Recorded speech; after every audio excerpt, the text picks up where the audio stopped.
Hello, everybody, and welcome to the Indiana State Police Roadshow. I'm your host, Sergeant Rich Myers with the Indiana State Police District 52 Public Information Office. I have with my guest today is Nathan Riggs. He's the Public Information Officer for the Greenfield District, Indianapolis. Longtime friend. Thank you for being here. We appreciate you coming in, Nathan. Thanks again for having me. Again, our sponsor is the Indiana State Police and Cops for Kids, a subsidiary of the Indiana State Police. We thank them for their longtime support of the Indiana State Police Roadshow, and we thank Tom Trial for being behind the scenes and putting us on YouTube each and every week. You can go to that site and see each and every show that Tom puts on there for us, and thank you, Tom, for your hard work here behind the scenes. Nathan, our winter so far, we've been great. I heard the other day we had 2 inches of snow on the ground by this time last year, so the gods have smiled upon us. We're not going through snow, but I'm bet you in Indiana weather we're going to get snow sometime, don't you? Sooner or later, I think here it's going to happen. You mentioned this time last year we had some snow on the ground. I was looking at my Facebook feed just the other day, and they show you the memories or whatever 1 year ago today, and 1 year ago on the 16th, I believe, we had some snowfall, and I had a picture of my kids out playing in the snow. And I showed my wife, and she said, "Are you serious?" Yeah. I said, on average, the first snowfall in Indiana is November 19th. So here we are.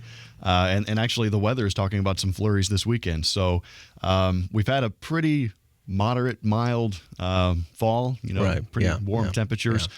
But sooner or later, those temperatures are dropping, and they are right now. And we're going to have winter weather. Yeah, and I know you guys had a big media blitz last week that we participated in. The Indiana State Police participated in the media blitz with you guys, kind of letting the media know, here's our equipment, here's what we have, here's what the snowplow drivers have to adjust to and put up with out on the road. And you actually let myself and Tom drive a truck, and it makes a whole new appreciation for what those guys and gals do out there on the road, and we appreciate that. If we could only get every driver out there to get behind the wheel of one of these plow trucks, it would probably change their perspective, and maybe they would give us a little more space and drive a little safer around our plows, and drive a little safer in this winter weather. And you mentioned our outreach. That's what we're trying to do, is get people to think about driving in winter weather before they're actually driving in winter weather. Because whenever we have that first snowfall, and I'm sure you've seen it with the responding to crashes, there's always a spike in those number of crashes, and it's kind of unnecessary because winter happens every year. And sure, there's some people that have never driven in snow before. But most of these people have probably driven in snow before, and they just aren't adjusting to the change in conditions. And it's pretty simple. You just plan ahead. Look at the forecast and the conditions before you leave. You pretty much just slow down and keep a safe distance from other drivers, and of course, as always, pay attention. And you can probably avoid most crashes. Yeah, and we're going to talk more about those safety tips and have those for you. But let's talk a little bit. Governor Pence has declared November the 15th through the 21st as Winter Preparedness Week. So I know you guys are ramping up for it. The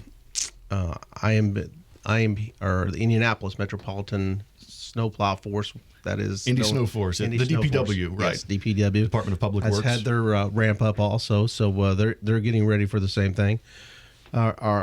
Is our salt ready? Are we ready to hit it? Right. We've got nearly 200,000 tons of salt. These are state facilities we're talking about. Right, exactly. We do the interstates, the U.S. highways, and the state routes. Indianapolis DPW and county highways and local city street departments do the local streets and the county highways. We do the state highways, the interstates, the major thoroughfares across the state. But we've got like I said, nearly 200,000 tons currently stockpiled, and we've got orders for more salt if need be. So we've got plenty of salt already on hand, and we've got the opportunity for more salt if needed. That 200,000 tons is almost what we would need on an average winter. So if we really needed to if there was no more salt available, we could probably get by with what we've got.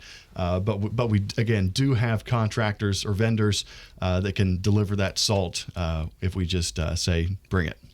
Well, let's talk a little bit about some of the new equipment that you got out there. And we pushed this out on the Media Blitz Day last Friday, the 13th. The new tow plow. That's something that we're going to see in the Indianapolis area, not specifically 465 or close, but 74 is going to have a couple of those out there, aren't they? Right. We've used tow plows in Indiana for a few years, mostly up north. They typically get more snow up there, so lake effect and all that. But we are expanding it because we're seeing benefits not only with the efficiencies, but also with traffic. So we are expanding the use of tow plows. These are on multi-lane highways, some interstates, some 4-lane divided median highways.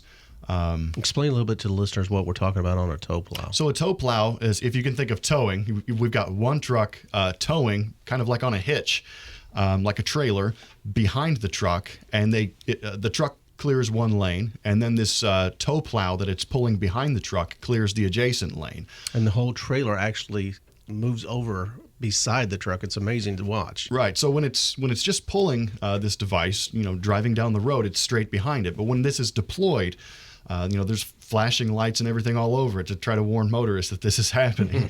And the drivers are trained to make this happen safely. The device, the tow plow that's pulling behind the truck, has some hydraulics that push it off to the side. And then it has its own plow and its own spreader box to plow and treat the adjacent lane at the same time. It can deploy the sand. The sand, or typically it's usually salt. Okay.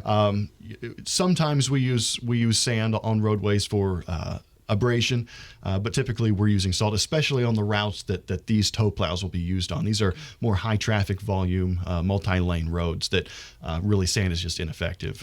Sand is more on rural roads and things like that, and we don't use it a whole lot. But you're going to essentially be moving the snow off 2 lanes, whereas you would only be moving it off 1 lane by the same pass. Right, exactly. So there's efficiencies there, as you can see, with equipment and fuel and also labor. You have one driver essentially doing the job of 2 people, and one truck doing the job of 2 trucks. Right. So there's cost savings there for the taxpayers and efficiencies there for the taxpayers. But there's also benefits to traffic because both of the lanes are being cleared at the same time.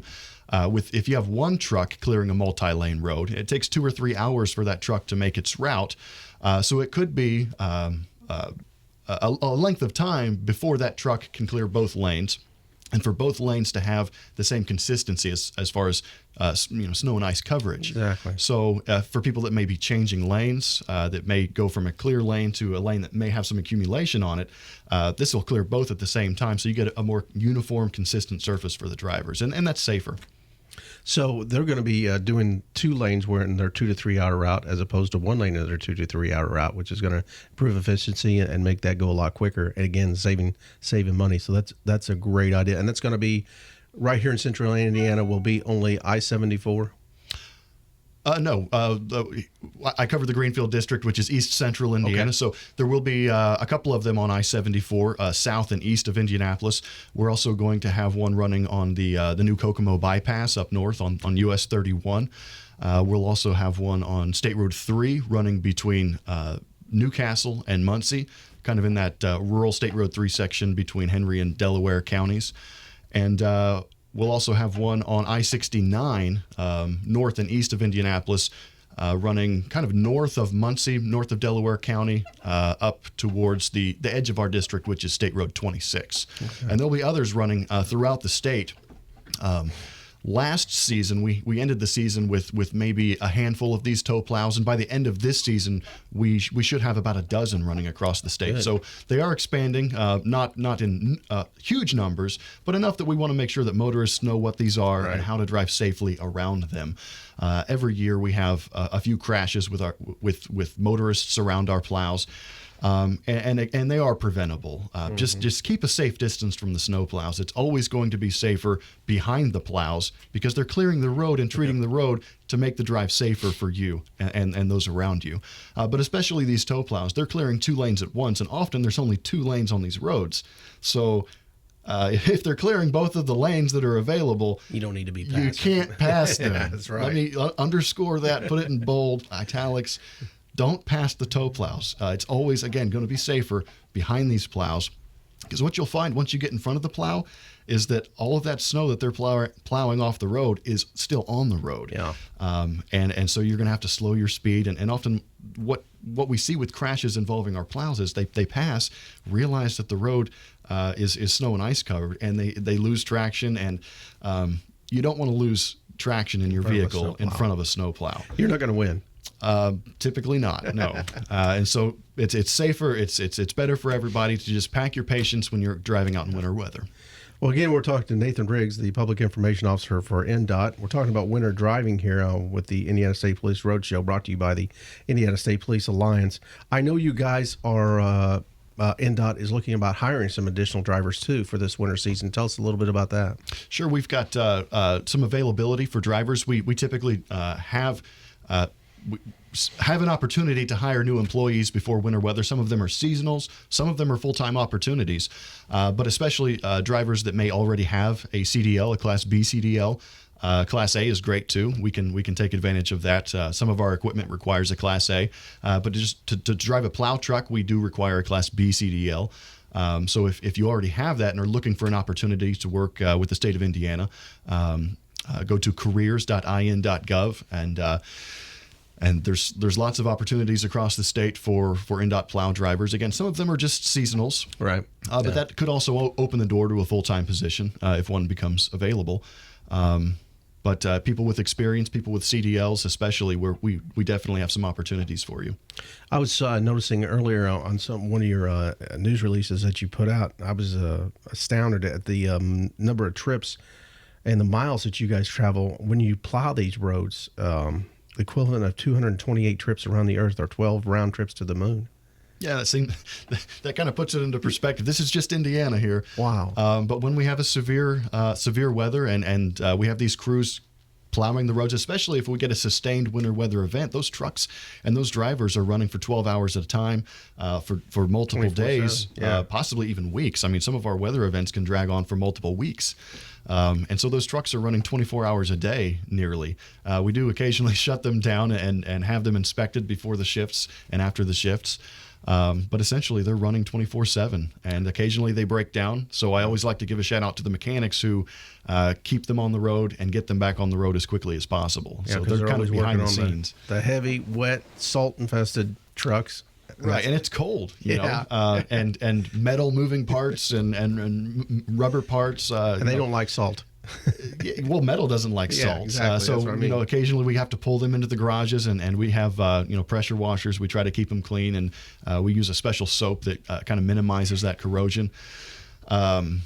But metal, moving parts, things just don't like to work in the cold. And we're forcing them to do that. And it takes a lot. It takes a lot of resources. But the mechanics, they go out on road calls and fix these trucks out on the side of the road in the middle of blizzards. I have to give them a huge shout out. Great. They keep things moving. A little bit off the topic, but kind of, sort of. Where are we at on the pothole brigade? Are we kind of finishing up that season? Well, there's always going to be potholes. Yeah. Oh, yeah. That's an endless battle.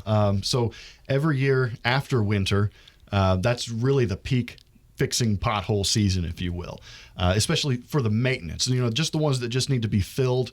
That's the prime time to do it, and that's a nonstop battle. But especially after the harsh winters, those freeze and thaw cycles, that's what creates the potholes. And typically in the early spring, that's when we see the most of them. But the rest of the year, a lot of our resources is devoted to trying to prevent potholes, sealing cracks so that that water doesn't get into the pavement, and then the freeze and thaw cycle causes it to pop out. Okay. So we do a lot of crack sealing, chip sealing. Sometimes it's not very popular with motorists, but it does have huge benefits. It's a very cost-efficient way of providing a new surface for the roadway and keeping the water out of the pavement and preventing those potholes.